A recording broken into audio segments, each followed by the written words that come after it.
You know, I've never been too fond of the term trigger word, but there is a certain word that, whenever I hear it so frequently misused, I can't help but be like, I am going to commit various war crimes! What is up, everybody? I am NerdRage36, and I just wanted to talk about spin-offs for a bit. And, or more accurately, I wanted to talk about my admittedly irrational frustration with the use of the term.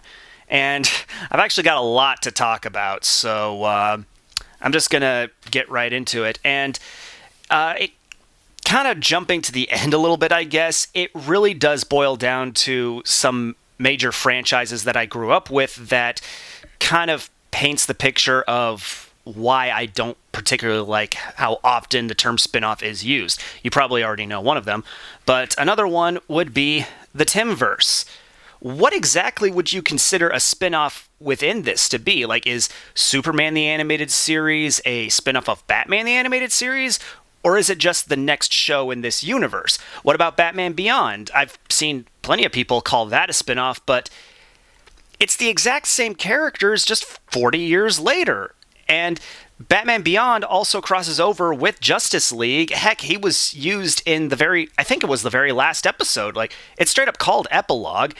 And then there was Static Shock, where he crossed over with basically every show in the Timverse, including Batman Beyond. In fact, the Batman Beyond crossover started as a Batman the Animated Series crossover.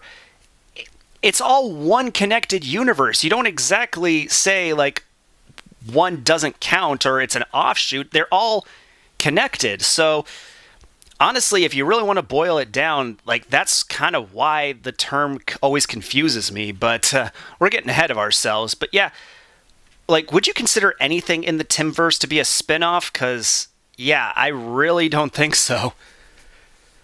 Another example for TV shows, I would say the How to Train Your Dragon show. Now, interestingly enough, I've never actually seen people, well, I very rarely, actually, no, I don't think I have ever seen anyone call the show a spin-off. In fact, weirdly enough, I've even seen people say that the show is even better, or just a lot better, better than the second and third movies. I'm not kidding. Although, weirdly enough, I have seen some people say that, some fans actually say that Riders and Defenders of Berk is not the same show as Race to the Edge. Race to the Edge starts with Dagger breaking out of prison on Outcast Island. Like, if you went straight from the first movie into Race to the Edge, how would you not realize you missed something? Honestly, that's just more confusing than anything else. Not really ranting about spin-offs, but I couldn't think of anywhere else to put that. But now, there is another show I would have wanted to talk about, but I've got a lot to say about that one in particular, that it kind of deserves its own video, so I guess look forward to that at some point. But the last show that I want to talk about when it comes to arguing what is and isn't a spin-off is Lilo and Stitch. Now, that's actually one of the reasons I actually wanted to do this video is because of a certain major YouTuber who really likes Lilo and Stitch, but has frequently referred to Stitch the movie, Lilo and Stitch the series, and Leroy and Stitch as spin-offs. Even though they line up one after the other. Like, it's one linear story. And yeah, you could argue that it wasn't needed, but like, the whole Stitch is 626, that's been there since the first movie, the original movie. Like, the setup was there. Sure, you could say, like, oh, they didn't need to follow up on that setup, but, like, if you really want to say that those things are spin-offs, then that means there's more spin-off Lilo and Stitch than there is mainline. And that doesn't make any sense. That just does not add up. Now, of course, I do talk about TV shows on this channel a lot, particularly whenever I get DVDs in my pickups videos. But, of course, the primary focus of this channel is video games. And that's where I got a lot to talk about when it comes to the use of the term spin-off. Although, funnily enough, similarly to the Lilo and Stitch example, another reason I wanted to make this video was because of another major YouTuber, a certain Ohioan, and how he consistently refers to the fact that, oh, the Sony handhelds are lesser than the Nintendo handhelds because they only put spin-offs on these. I am going to commit various war crimes! I think the main example that I can think of is particularly when he said, Who cares about that Uncharted? It's just a side story. just a side story. Aren't the majority of Nintendo franchises just side stories? Now, admittedly, Nintendo is the company I think of when it comes to real spin-offs, so to speak. And I also think one of the reasons that Nintendo can get away with making, like, whatever game they put out as the next game in the series is probably because of how many of their franchises don't really have any like interconnected or overarching storyline. The only one that actually has a continuing story from one game to the next is the Metroid series. But if anyone is going to sit there and tell me that all of these are simply just spin-offs, then by your own definition, that means the much beloved and revered Metroid Prime is also a spin-off. But let's just talk about a few specific examples. Now, the PSP had a lot of what I would call in-between-quels, games that took place between the first and second entry of their home console counterparts. Now, unless these games were 100% retconned, like a character in one of these games dies but then exists in a home console entry anyway that takes place after the in-between-quel, then yeah, those would be, like, those stories would be irrelevant. But most of the time, all they do is really expand the universe and sometimes even answer a question or two that may have been left from the home console games. I mean, Jak 2, like for Daxter specifically, Jak 2 opens with a 2-year time skip. And, well, that's what this is about. This is Daxter looking for Jak during the 2-year time skip. And plus, gameplay-wise, it also plays like a mixture of the first two Jak and Daxter games, so it makes sense to kind of go, like, plop right between them. And, yeah, you could argue it's not necessary, but I would argue that the franchise is better off for it.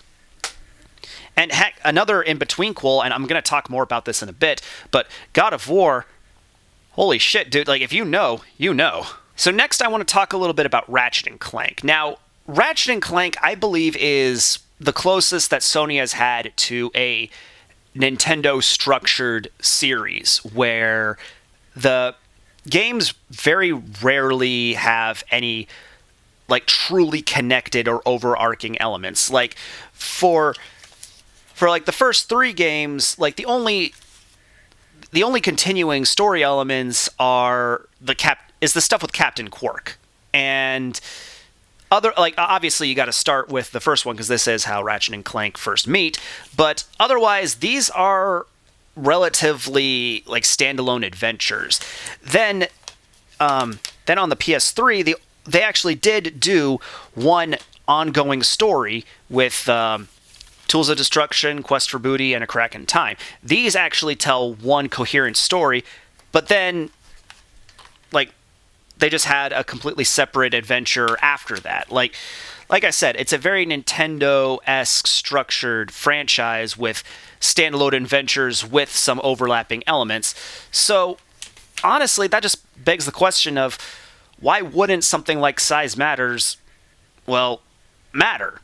It's just another adventure in this universe. I don't see a problem there.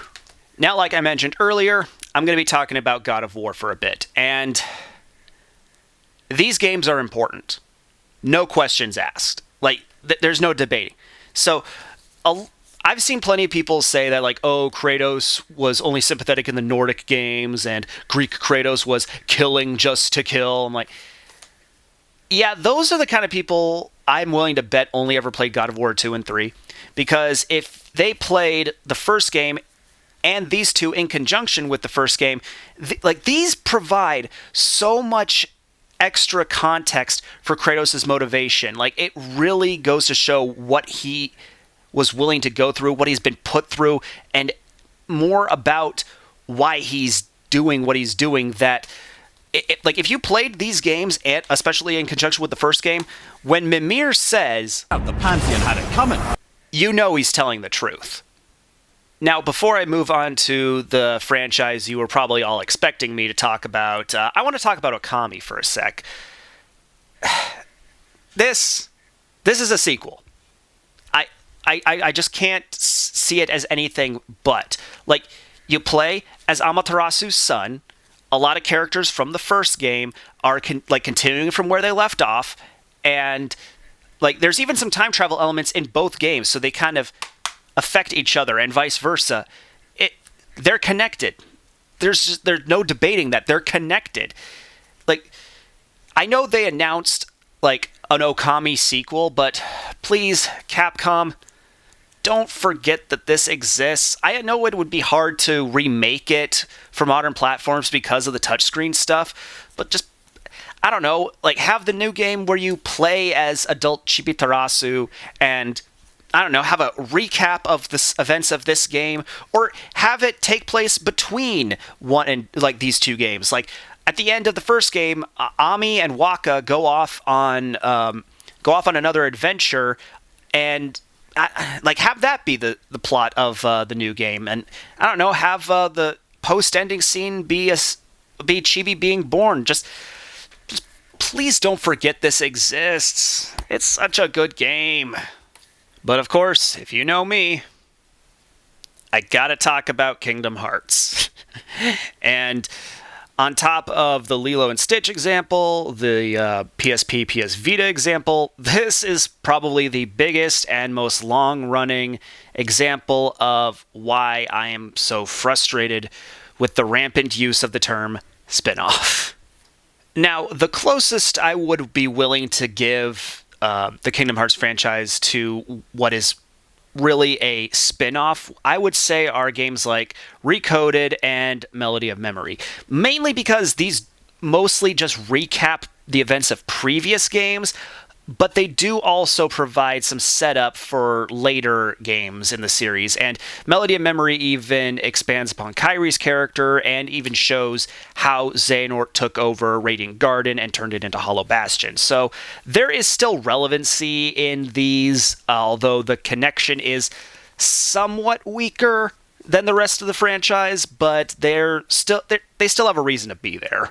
But yeah, I know way too many people that tried playing Kingdom Hearts 2 directly after the first game and then thought to themselves, "Who's this Roxas guy? Why is Sora in a giant egg?" Well, here you go. Another example. Like in Kingdom Hearts 2, we find out that the bad guy from the first game wasn't actually Ansem. It was the Heartless of a guy by the name of Xehanort. And the new villain is Xehanort's nobody. Well, who's Xehanort? Here you go. And for crying out loud, freaking Dream Drop Distance is just straight up the next plot point in the series. Like, boom. Like, that's the order. Kingdom Hearts 2, Kingdom Hearts Dream Drop Distance. Like, that's kind of hard to ignore right there. Now, I've already talked at length about the Kingdom Hearts MMO, and yeah, like the fact that it was released for mobile devices and PC in Japan only, you could make the argument that like that's a spin-off, but the fact of the matter is, the fact that we got the movie and a book that actually like preserves the story of the MMO means that the story does matter. Like, it actually meant something. And yeah, you could make the argument that like, oh, this doesn't really like affect the Dark Seeker saga as a whole, the main storyline with like Sora and Xehanort and all that stuff. Although, again, Xehanort's whole plan was to start another Keyblade War. And so here's the Keyblade War. And even if you still want to say like it like that doesn't really matter in the grand scheme of things, this is still the origin story and the mythos of the entire Kingdom Hearts franchise. So if you want to say that this is a spin-off, then that also means, in your definition, The Silmarillion is a spin-off. I really don't think that's a fight you want to get into. But yeah, I guess that's kind of everything I can really talk about. I mean, I could talk for hours. Like, I could go into like detail about every example that I gave, but there's only so much space I have on my card at the moment. And like, if this was a live stream, I'd be rambling for hours. I mean, I could ramble for hours if I really wanted to, but ultimately, I think it does boil down to the fact that I grew up with these massive interconnected universes, like the Timverse and like Kingdom Hearts. So whenever I hear someone refer to a spin-off in any of these like big franchises that I care a lot about, it just kind of frustrates me that like some of these really good stories and really important stories in their franchises are viewed as irrelevant or it doesn't count. And that just frustrates the crap out of me. And maybe you disagree with me. That's fine. All the power to you. But let me leave you with this. If you like something, why wouldn't you want more of it? Or more importantly, if you like something, why wouldn't you want more of it because the more of it that you're getting doesn't have a number at the end? This is definitely going to be an interesting video to see the comments of if enough people really care to interact. I'm definitely going to shoot this video like to as many places as possible. I want to see what people have to think about my talking points on the subject. And granted, this isn't all that important, but it is just something that's been on my mind for literal years. With all that, I am NerdRage36, and I'll see you later.